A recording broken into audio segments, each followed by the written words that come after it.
السلام عليكم ورحمة الله وبركاته. الحمد لله رب العالمين والعاقبة للمتقين والصلاة والسلام على سيد الأنبياء والمرسلين. أما بعد فأعوذ بالله من الشيطان الرجيم. بسم الله الرحمن الرحيم. سبحانك لا علم لنا إلا ما علمتنا إنك أنت العليم الحكيم. رب اشرح لي صدري ويسر لي أمري واحلل عقدة من لساني يفقهوا قولي. الصلاة والسلام عليك يا سيدي يا رسول الله وعلى آلك وأصحابك يا سيدي يا حبيب الله صلى الله عليه وسلم. We are in that part of the seerah of Rasulullah sallallahu alaihi wasallam, where Islam day upon day now, it's increasing. More and more people are coming into the folds of Islam. And Islam is starting to spread into all of the surrounding areas.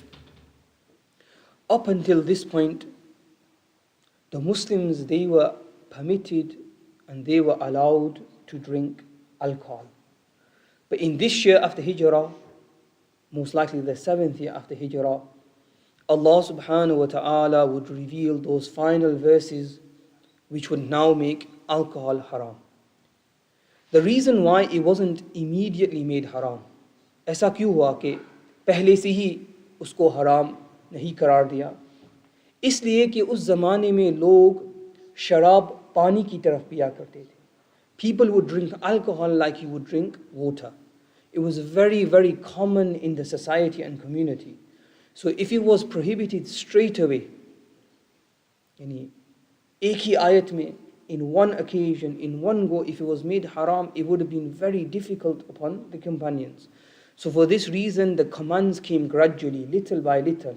Initially, Allah subhanahu wa ta'ala ने कुरान पाक में फरमाया कि there is some harm, कि इसमें कुछ नुकसान है, ताकि जो परहेजगार थे उन्होंने उस वक्त छोड़ दिया. At that point, as soon as Allah said there was some harm in it, they left it straight away. फिर उसके बाद, because some people came to namaz, और वो नशे की हालत में थे, और फिर कुछ आयात में there was some mix up, तो अब कुछ आयात नाजिल हुई, وَلَا تَقْرَبُوا الصَّلَاةَ وَأَنْتُمْ سُكَارَى, do not approach the prayer whilst you're intoxicated. Now there's at least 5 times within the day when you're not allowed to drink, तो अब कुछ और लोग छोड़ दिया, and who were drinking now very less. और आखिर में the final verses they would come in which Allah subhanahu wa ta'ala would say कि जो शराब है, this is one of the tools of shaitan. Amalu shayateen mein se hai. It is that which the shaitan uses to divide the people, to destroy the Muslims. So isliye isko harar qarar diya. Lekin before this, even before the first verse was revealed, there were many people, kai sahaba aise the jinhone sharab ko nahi piya. They did not drink at all, not one drip, not one sip, even though it was allowed. From them was the likes of Sayyidina Abu Bakr Siddiq radiyallahu ta'ala. उनको पूछा गया कि आप शराब क्यों नहीं पीते हो? Why do you not drink? He said, because alcohol, when a man drinks it, then he loses 2 things. He loses his honor, his izzah, and his muru'ah, his manliness. Sayyidina Uthman radiyallahu ta'ala, and he would not drink alcohol as well. And another companion, when they said to him, sit down with us, drink with us, what's the issue? He said that I will not drink. मैं नहीं पीऊंगा. Why should it be that when I wake up in the morning, I am the Sayyid, I am the leader of my people.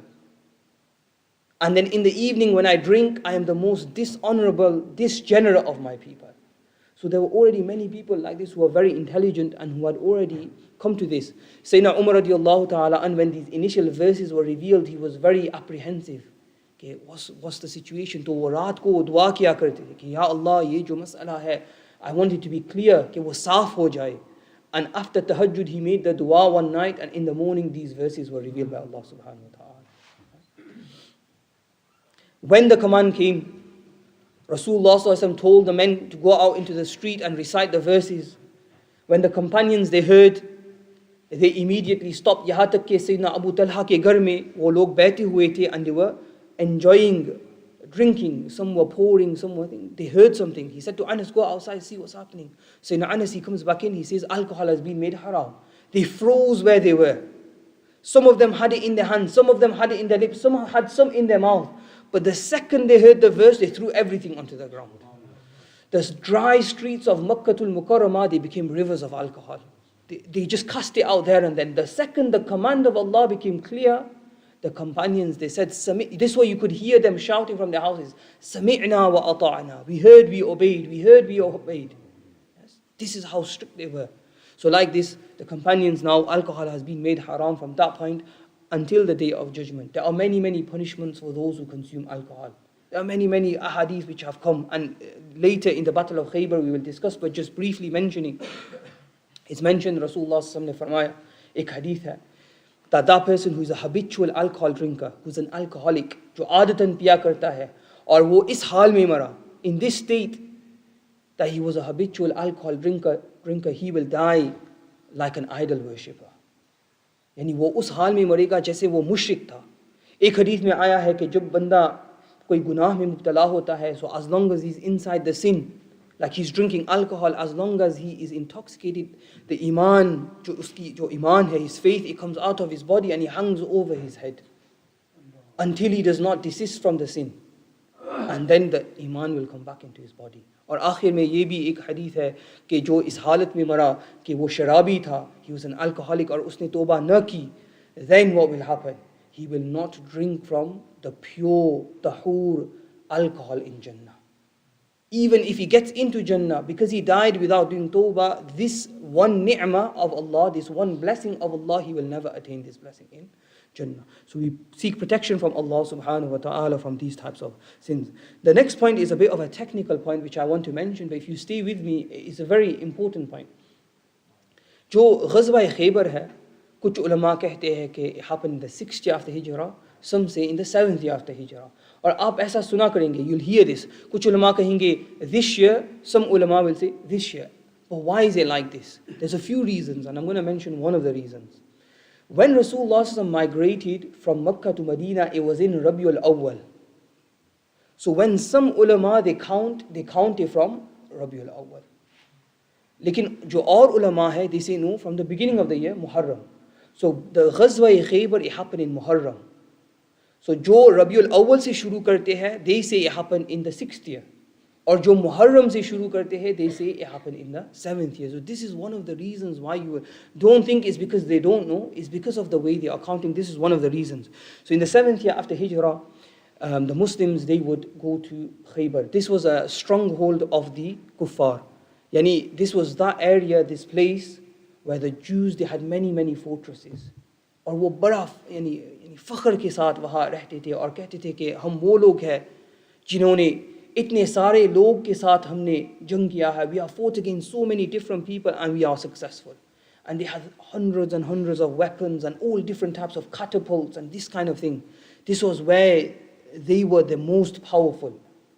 And they knew कि अब एक वक्त आएगा जब मुसलमान हमारे खिलाफ जिहाद करेंगे, because they had incited so many times, they had attacked the Muslims in the battle of Uhud, in the battle of Ahzab, and so they were constantly preparing, getting ready to fight against the Muslims. And in this process what they had done is the surrounding tribes, जितने भी कबाइल थे, उन सबको तैयार किया था कि जब मुसलमान आएंगे तो आपको हमारा साथ देना है, we will pay you. यहाँ तक कि जो बनु ग़तफ़ान है, who are the mercenaries who fight with payment, 4,000 of their men, they had come to Khaybar in ready to fight against the Muslims. Rasulullah sallallahu alaihi wasallam had sent 3 men, 3 आदमी को भेजे हुए थे, and they were taking information and relaying back to Rasulullah sallallahu alaihi wasallam. जब Rasulullah sallallahu alaihi wasallam को मालूम हो गया कि ये लोग they are preparing to fight, तैयारी कर रहे हैं, so Rasulullah sallallahu alaihi wasallam went with 1,600 companions. 1,600 companions, they left from Madinatul Munawwara, traveling north 100 miles to Khaybar in order to fight. The majority of the journey, they went at night time, so that they wouldn't find out that they had come. So they were traveling during the night in order so that the kuffar would not find out. On the way, the companions would sometimes shout takbir very loudly. At that time, Rasulullah said something important. He said, your Lord is not deaf. You know, some people, they shout when they're doing dua, like chilla chilla kar dua karte hai. Yani Rasulullah explained to the companions, your Lord is as-sami, He hears everything. When you whisper in sajda, then it's heard beyond the 7 heavens. So there's no need for you to be shouting. So this is not the act of the Muslims. Another beautiful point mentioned by Sayyidina Abu Musa al-Ashari, he says, I was on the ride with Rasulullah sallallahu alaihi wasallam, hum saath mein the, on the animal. And I was reciting something. And Rasulullah sallallahu alaihi wasallam said, should I not tell you a treasure from the treasures of paradise? He said, Ya Rasulullah, why not? He says, what is it? He says, La hawla wa la quwwata illa billahi al-ali al-azim. So on this journey, Rasulullah taught Sayyidina Abu Musa al-Ashari the importance of reciting La hawla wa la quwwata illa billahi al-ali al-azim. Whenever you're in any difficulty, any struggle, remember this. There's no power, no strength except with Allah subhanahu wa ta'ala. You keep reciting this again and again, inshallah, Allah will make it easy for you. On the way, there was a shepherd, and he was a bit suspicious, so they captured him. And what happens? He turns out to be a spy. So they start acquiring information from him, and they find out that the kuffar, the Yahud, the Jews, they have 20,000 people inside the fortress. 1,600 people on this side, 20,000 kuffar waiting for them on the other side. Rasulullah sallallahu alaihi wasallam, when he arrives at Khaybar, when they see, he makes dua to Allah subhanahu wa ta'ala, that Allah subhanahu wa ta'ala supports the Muslims and he protects them from the evil of the kuffar. And at this point, he consults with the companions and they set up their position. And this is very strategic from Rasulullah sallallahu alaihi wasallam. Khaybar is on one side and the Banu Ghatafan is on the other side. And Rasulullah sallallahu alaihi wasallam sets up camp in the middle. Right? So why is this? So they can't send a message and get reinforcements. And he sets up his camp in a place called Ar-Raji. And he says to the companions that for this battle, the code word will be Ya Mansur Amit. Yani for each battle, jo sahaba the, kuch alfaz wo chuna karte the. They would have some words so they wouldn't fight against each other because sometimes it would be difficult. So in the battle of Ahzab, it was Hamim la yunsarun. And in many battles, the code word for the Muslims would be Ya Mansur, or the helper, Amit, meaning destroy them. And so this was the code word for this battle as well. They arrived at night time. After Fajr namaz, they began to launch their offensive. When the kuffar, they saw they were caught off guard, they ran back into their fortresses. Khaybar, it consisted of 8 fortresses. 8 separate fortresses, and together they formed one huge fortress, and this was known as Al-Khaybar. So the first fortress that they attacked was a fortress called Na'im. They launched their offensive. But from morning till night, the kuffar from behind the fortress, they showered arrows upon the Muslims. Constantly firing. The Muslims would pick this up and they would return the arrows. But in this process is mentioned 50 companions, they were injured, just capturing that first fortress. And in this process, many different companions, they were hurt and they were injured. One of the companions, the brother of Muhammad bin Maslama, Mahmud bin Maslama, he fought very bravely. He was fighting until eventually a point came when he got tired. When he got tired, he rested underneath a tree, and one of the kuffar, the leaders of the kuffar, Kinana ibn Abil Hukayk, he dropped a rock onto him, and unfortunately he was injured. Rasulullah went to him. He placed a cloth over him, but in a few days' time, unfortunately, Mahmud bin Maslama, he'd be martyred. And this is important for what will happen at the end of the battle. Another beautiful incident which happened.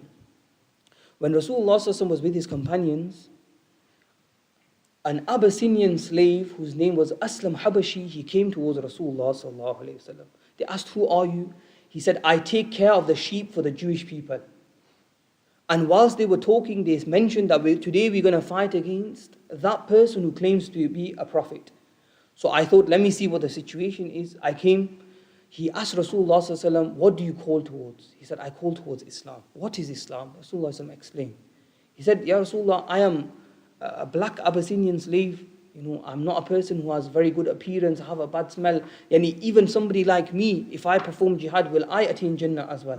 Rasulullah said, even you will attain Jannah. Jannah is not restricted to a specific group of people. So he accepted Islam. But look at this. He said, Ya Rasulullah, all of these sheep, they don't belong to me. They belong to the Jews. What should I do? So look, they're in the middle of a battle. Rasulullah, look at the trustworthiness. He said, they do not belong to us. Return them back to the Jews. He said, how will I go? He said, drive them back. Throw stones at them and say to them, return back. And this is exactly what he did. A miracle of Rasulullah. They walked right back to their owner. Now, this man is mentioned. He began to fight, and in the process, the Jews, they launched one stone. It struck him, and unfortunately, he was made shaheed. He had not prayed one namaz. He had not done one sajda. But Rasulullah ﷺ said, Amila qalilan وَأُجِرَ كَثِيرًا. यानी उसने थोड़ा सा अमल किया, लेकिन उसका जो ajr है, his reward is very, very big.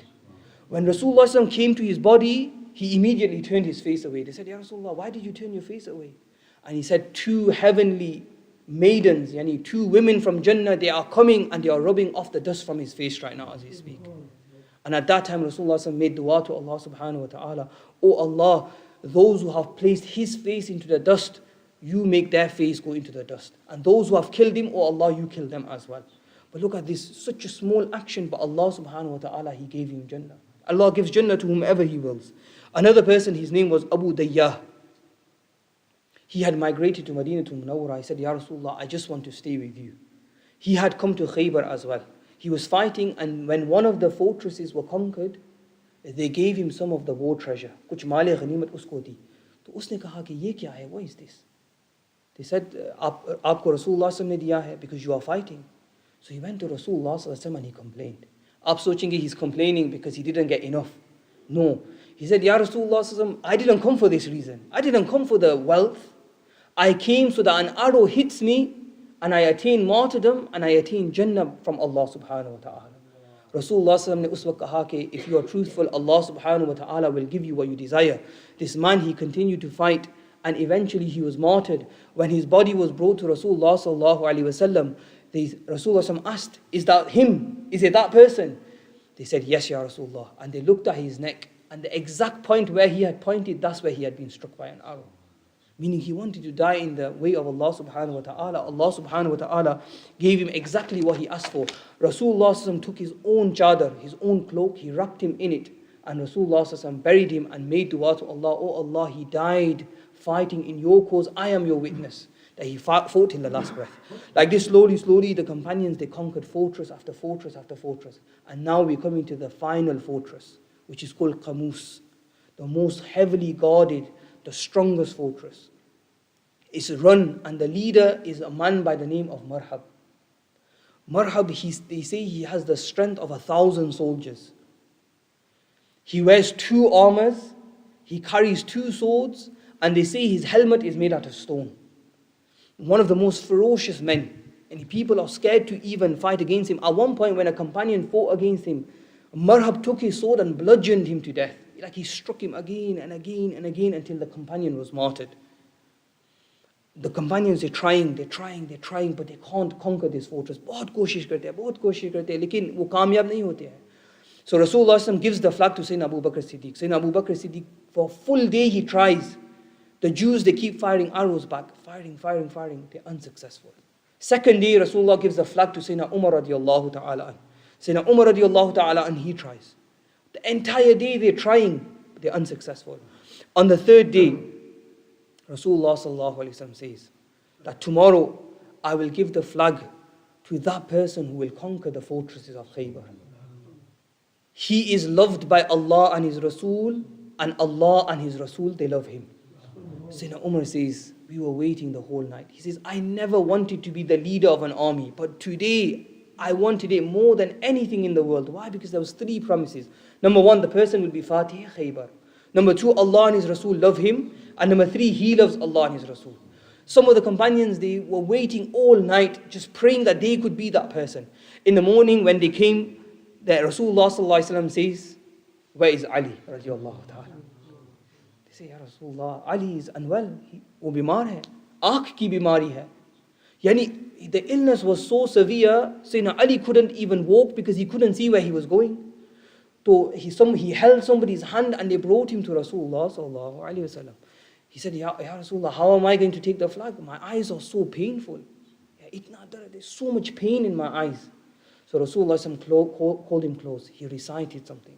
He made dua to Allah subhanahu wa ta'ala. He took his saliva and he applied it to the eyes of Sayyidina Ali radiallahu ta'ala. And within one moment, it was as though there was nothing wrong with his eyes. Sayyidina Ali farmate hai ki us din ke baad, I never experienced pain in my eyes. And I never experienced headaches as a result because of the miracle of Rasulullah sallallahu alaihi wasallam. Rasulullah made a flag for Sayyidina Ali with the scarf, the black scarf of Sayyidah Aisha Siddiqa radiallahu ta'ala anha. He gave it to Sayyidina Ali. He put on his armor, he tied his amama, and he gave him the Dhul Fiqar. Sayyidina Ali said, Ya Rasulullah, what should I fight upon? He said, Ashhadu an la ilaha illallah wa ashhadu anna Muhammadan abduhu wa rasuluhu. Go, say this.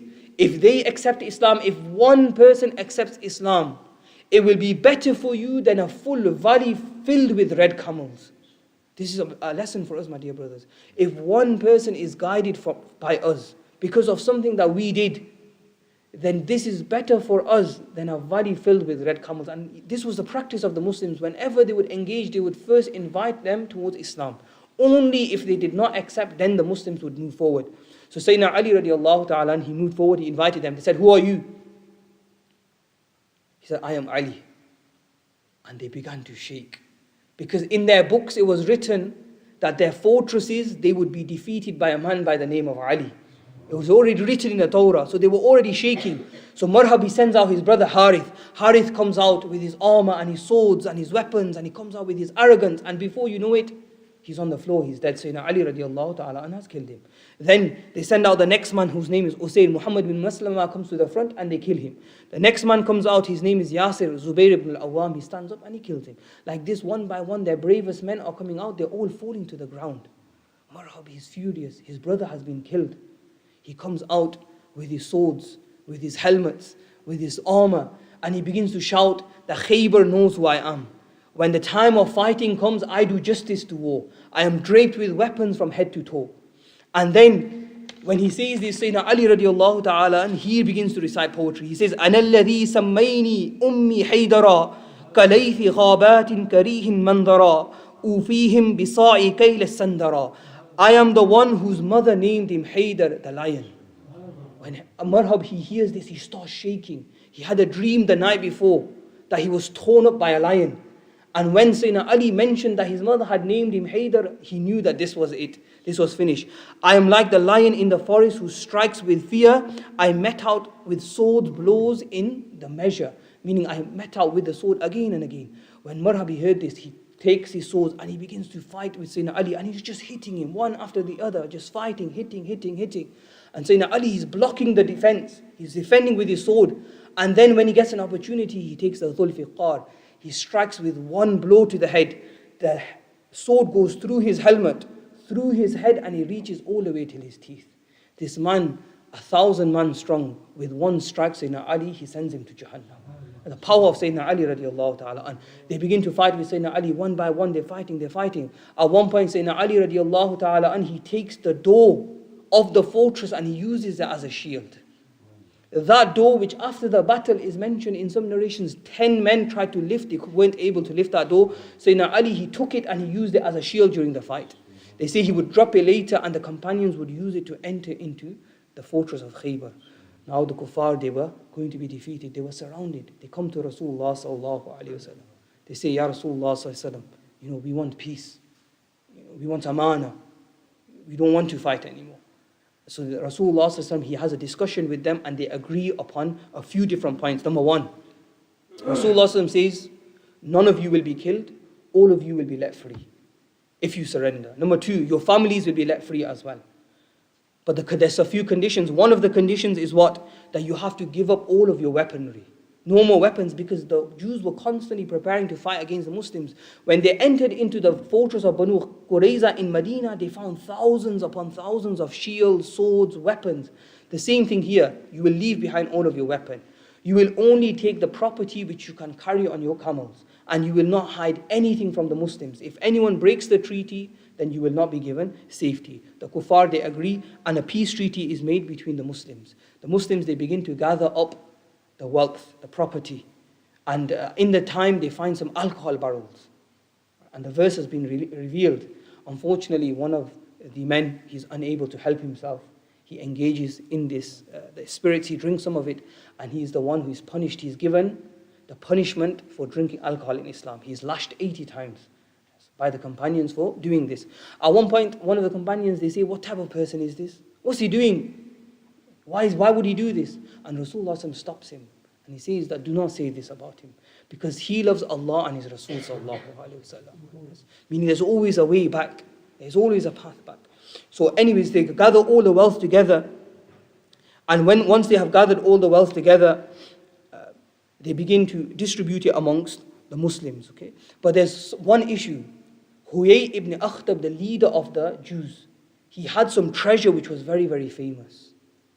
It was the size of a camel, they said. This is how much gold. It was like, there was many stories about it. But when they're inspecting, they can't find it. So they call the leader of the kuffar, Kinana ibn Abil Hukayk. They say to him, where's this treasure? They say, oh no, we don't have it. We spent it all. In all of this time, it's all gone. Rasulullah says, be truthful. Remember what the agreement was. That if you hide anything from the Muslims, then you will not attain peace. And he had killed one of the companions. He had dropped a stone upon him. But he was not willing to mention it. Eventually, Allah subhanahu wa ta'ala revealed upon the Prophet sallallahu alaihi wasallam where the treasure was. They dug in that place. They were able to find the treasure. They say that half of the treasure was equal to 10,000 dinars. This all came under the possession of the Muslims. Now, because Kinana broke the treaty and because he had killed a Muslim, he was given the death penalty. His wife, her name was Sayyidah Safiya radiallahu ta'ala anha. She would eventually become the wife of Rasulullah sallallahu alaihi wasallam. On the night when she married Kinana, she saw a dream which the moon had come from Madinatul Munawwara and it had come to Khaybar. In the morning when she told Kinana about this dream, he smacked her across the face. She still had the bruise marks from that. He says, do you want to marry the Prophet of the Arabs? This is what you are saying? So when she was captured, she was taken to Rasulullah sallallahu alaihi wasallam. Rasulullah said, I have set you free. If you want to go back to your people, you can go back to your people. And if you want, then I will take you into my nikah. And Sayyidah Safiya radiallahu ta'ala anha, she agreed and she became al-Mu'mineen. She became one of the wives of the Prophet sallallahu alaihi wasallam and the mother of all of the believers. She was the daughter of Huyay bin Akhtab, and at that time, she mentioned that story when Rasulullah had first come into Madinatul Munawwara. When her father had come back home and they were whispering, is this the Prophet of Allah? They said, yes, it is the Prophet of Allah. He's the final messenger. What will you do? Because he has come from the Arabs, not from the Banu Israel, we will be his enemy till the day we die. And this is how we found out about the treachery of the kuffar, the treachery of the Jews. There's other discussions as well in regards to how they attempted to poison Rasulullah sallallahu alaihi wasallam. When the companions, they went for one invitation, one feast, a woman by the name of Zainab bin Harith, she placed poison into the food of the companions. As Rasulullah placed it into his mouth, the meat itself, it informed Rasulullah sallallahu alaihi wasallam that there's poison inside. So Rasulullah immediately he spat it out and he told the companions to spit it out. But one of the companions whose name was Sayyidina Bishr ibn al-Bara, he felt it was very disrespectful to spit it out in front of Rasulullah sallallahu alaihi wasallam. So he swallowed it. But unfortunately he attained martyrdom, or fortunately he attained martyrdom from this. When that woman was brought, they said to her, why did you do this? Aapne aisa kyun kiya? Kaha ki, maine socha ki agar aap badshah hai, then all of this trouble that has come upon our people, if you die, then my people will be saved. But if you are a prophet of Allah, then Allah subhanahu wa ta'ala would inform you and the poison would not affect you. So Rasulullah forgave her, she accepted Islam. But because she killed one of the companions, and in exchange for this she was given the death penalty. So this was the battle of Khaybar. Inshallah, we will continue in the following days. We make dua to Allah subhanahu wa ta'ala that through His infinite mercy may He forgive us for all our major and minor sins. May Allah subhanahu wa ta'ala fill our hearts with the love of Rasulullah sallallahu alaihi wasallam. May Allah subhanahu wa ta'ala give us the ability to attain martyrdom fighting in His cause. May Allah subhanahu wa ta'ala give us all death upon Iman. Wa sallallahu ta'ala ala khayri khalqihi wa nuri arshi Sayyidina Muhammadin wa ala alihi wa ashabihi ajma'in bi rahmatika ya arhamar rahim.